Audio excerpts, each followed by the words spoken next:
Welcome to Space Age Rabbit, where I dive into forgotten and short lived TV shows, and I also count down the top 10 hits from each year as well. Today, I will be looking at some of the forgotten and short lived shows of 1968. And my only requirement is that they premiered in 1968. So let's get right to my list.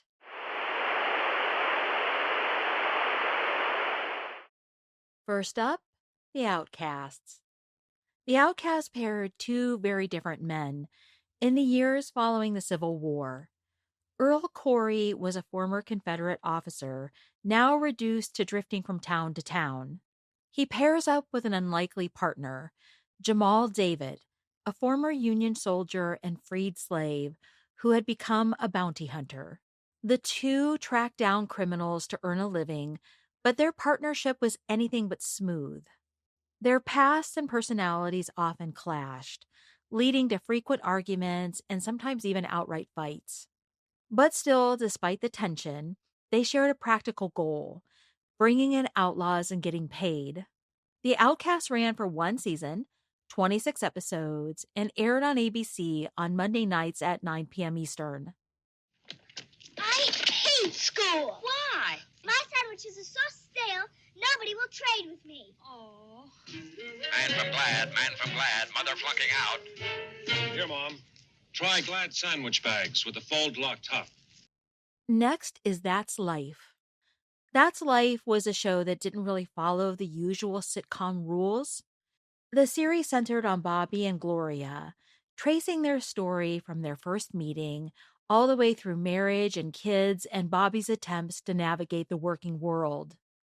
But instead of telling it in a straightforward scene by scene way, the show jumped around in a much looser style. Episodes unfolded through a mix of comedy sketches, monologues, musical numbers, and dance routines. Characters would suddenly break into song, sometimes familiar songs and sometimes original tunes written just for the show.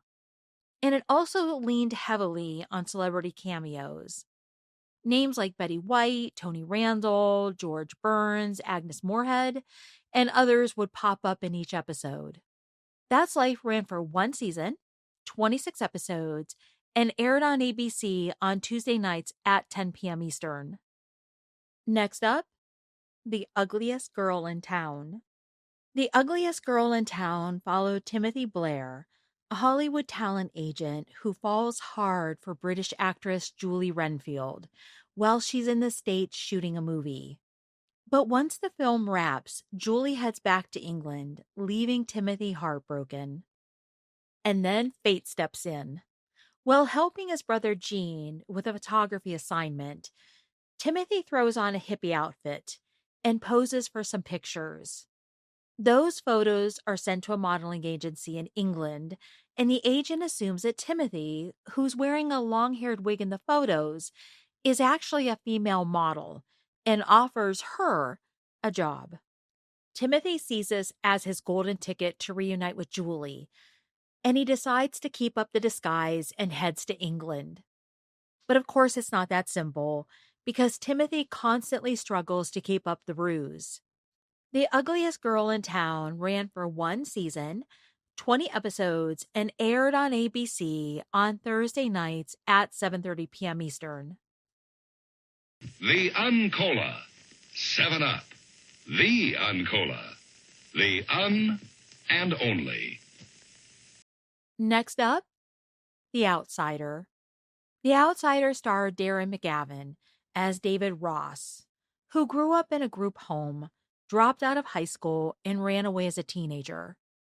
At 19, while hopping freight trains, he gets into a fight with a railroad policeman, and in that struggle, the officer was killed. David Ross was convicted of his death and spent 6 years in prison before eventually receiving a governor's pardon. After his release, he becomes a private investigator in Los Angeles.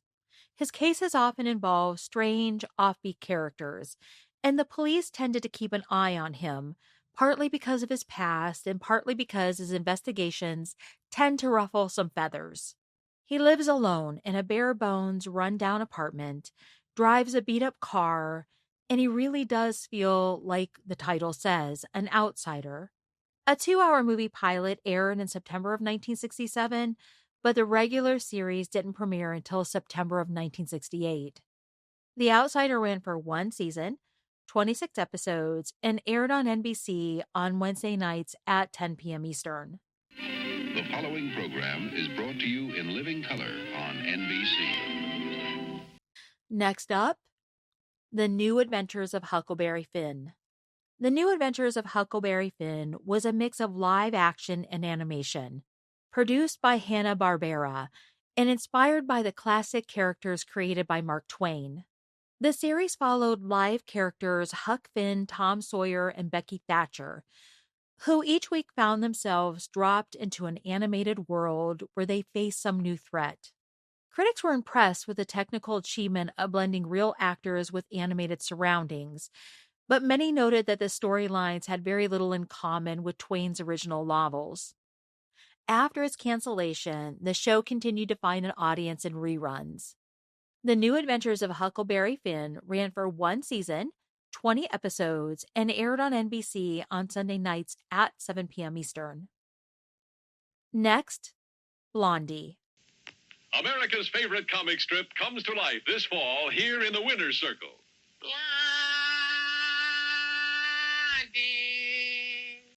Blondie was an updated take on the earlier 1957 series, itself based on the long-running comic strip.